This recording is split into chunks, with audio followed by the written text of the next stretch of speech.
14.2 Client 1. I have negotiated the targets of my client. The reason for these targets is because when improving these components, they will aid my client's sporting performance.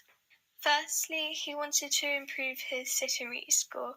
I tested his sit and reach score before, and his score was 11 centimetres at his best.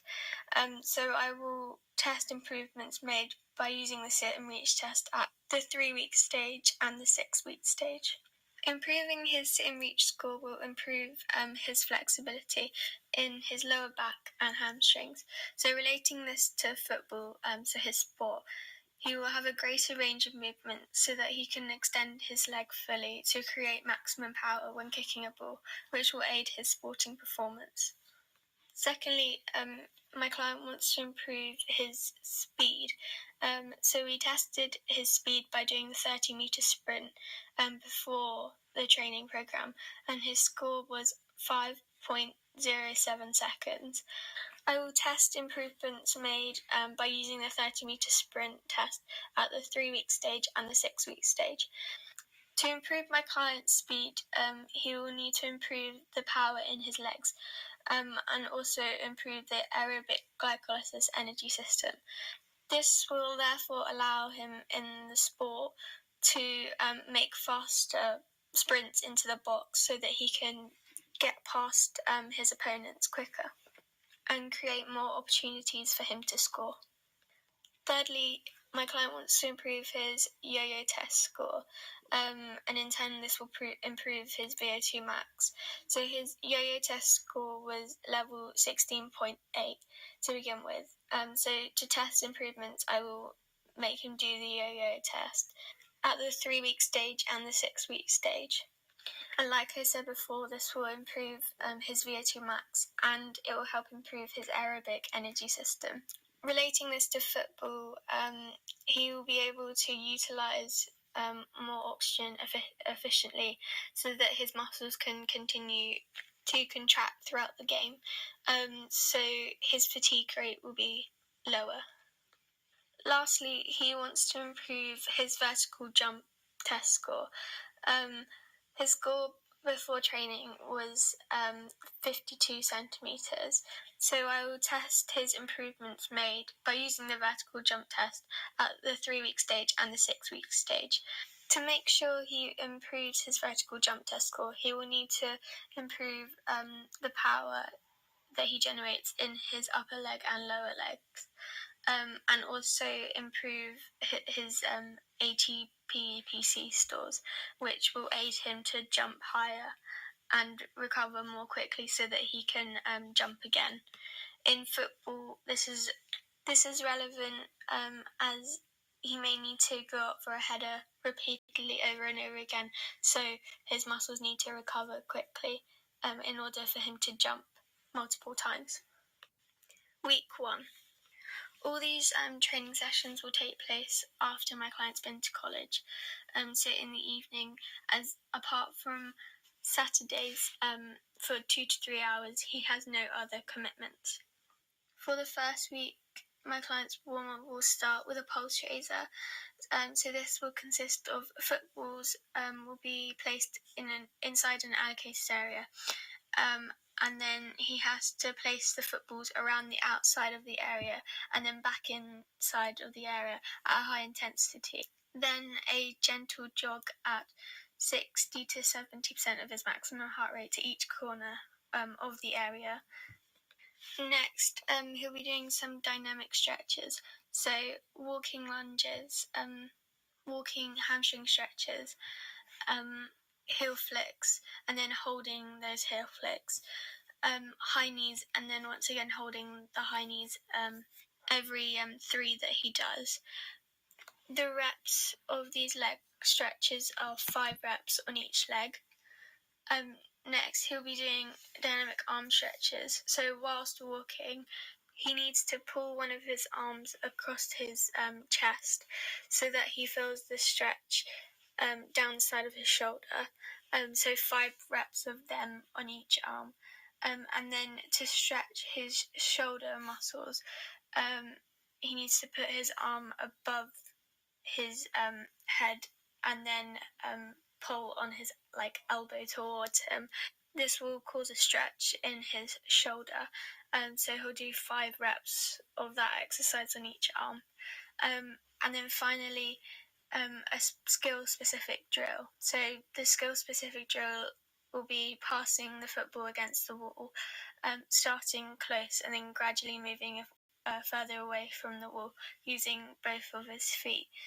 I've chosen this specific warm-up for week 1 because the pulse raiser activity warms the muscles up and gets the body in cardiovascular terms ready for exercise, as there is an increase in oxygenated blood being transported to the working muscles before exercise.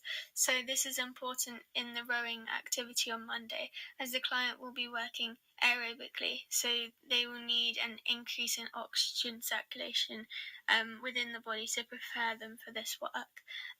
The stretches are specific to the areas of the body the client will be working, so especially on the Monday, his legs, and on the Thursday session for speed, his legs as well. But also the arm stretches are specific to the rowing session, as he needs to be able to pull the handle forward towards him, which will create muscle contractions in his shoulders and arms. The specific drill gives variation to the beginning of the session, as the exercises performed on the Monday and Thursday session don't have football elements within them. The cool down for week 1, I've chosen for the client to gently jog, so 60 to 70% of his maximum heart rate, to each corner of the sports hall twice, but there'll be cones at each corner of the sports hall, so he'll need to flip them back over in order to complete that section of the cool down. Next, I'd like him to do some static stretching, so lunges, 5 reps on each leg, the hamstring stretches, so the heel raises. Also, I'd like him to do some gastrocnemic stretches, so if he goes against the wall and bends one leg and straightens the other leg and pushes against the wall, he'll feel a stretch in his calf muscle. And so I'd like him to do 5 reps of those on each leg. Also, quadricep stretches, so bending the knee and pulling on his leg, so that will create a stretch in his quadricep. So 5 reps of those on each leg. And then for his arm stretches, instead of walking, he'll be standing, but he'll do the same arm stretches as he did in the warm-up. So he'll do 5 reps of those on each arm too. So the gentle jog allows the heart rate to stay elevated so that the waste products after exercise can be removed, such as carbon dioxide. This reduces the effects of DOMS the day after exercise, as there is no waste product left in the body, so it can't interfere with muscle contractions the next day, which could potentially make them sore. The specific static stretches prevent the risk of injury and allow the muscles to cool down after exercise is completed, as the stretches focus on the areas of the body that the client would be working. So the stretches make the muscles, tendons and ligaments more pliable to reduce risk of injury next time you do physical activity. Plus, on the Thursday session, I'd like him to use a foam roller. This is because in this session, he'll be using his anaerobic glycolysis energy system, and the byproduct of this is a buildup of lactic acid. So the foam roller helps break down the lactic acid after exercise to prevent muscle cramps or interference with muscle contractions. On Monday's session, I have chosen for my client to complete a 30-minute rowing session at the rate of 2.7 per 500 metres, and this is with a resistance set at 5. He'll be working at 60 to 70% of his maximum heart rate continuously. The reason why I have started the duration at 30 minutes is because his VO2 max is very good to begin with. Therefore, if he started at a 15-minute row, then this would have no impact to the client, as his body would not need to adjust and then adapt to the demand of the exercise to make improvements, because the oxygen demand would have already been met. So, rowing as a training method will help improve my client's VO2 max and muscular endurance because the client will be working aerobically. This will not only help my client reach his target of improving his yo-yo test score, but it will also have a massive impact on my client's performance in football. This is because improving his VO2 max means that his ability to supply and utilize oxygen to the working muscles improves. This results in more oxygen being supplied to his working muscles and at a faster rate so that they can contract for the duration of the 90-minute match and for longer if needed without fatiguing. Also, in addition to this, because muscular endurance improves, then this aids the muscles' ability to contract for longer. On Tuesday, I have chosen to do a flexibility session. This is a main session, but also a recovery session. I have chosen to do exercises to improve his flexibility because this enables him to reach his target by improving his sit and reach score.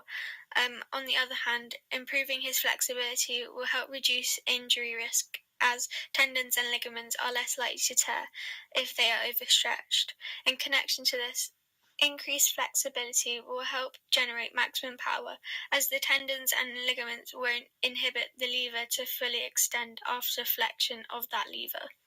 The exercises I have chosen to do are hamstring stretches and hip flexor stretches. As his flexibility wasn't great to begin with, I have decided to start a low set of reps of each exercise. So he'll be doing 3 sets of 5 reps of each exercise, and also to create a further stretch, he'll be using resistance bands. So firstly, the first exercise is he'll put the band around the sole of his foot and hold the band. So while he's lying down, he'll lift his leg straight up in the air and bend his knee slightly, then straighten it again. This will cause a stretch in his hamstring, and so he'll do 5 reps on each leg. And then the second exercise is he'll put the band around the sole of his foot again and just raise and lower his leg up and down, making sure that when the leg goes down, the foot performs plantar flexion. And then when the leg rises again, the foot performs dorsiflexion. So this will also help create a stretch in his hamstring. The reason why I've just focused on his hamstrings and hip flexors to start off with is to improve his sit and reach score, as these areas allow him to gain further when reaching for the box in the sit and reach score. So that's why I've just focused on his hamstrings to start off with. Also, I'd like him to do 1 PNF stretch to do with his hamstrings. This therefore increases the stretch of the ligaments and tendons further, as it is a more developed stretch. So I'd like him to repeat this stretch 3 times.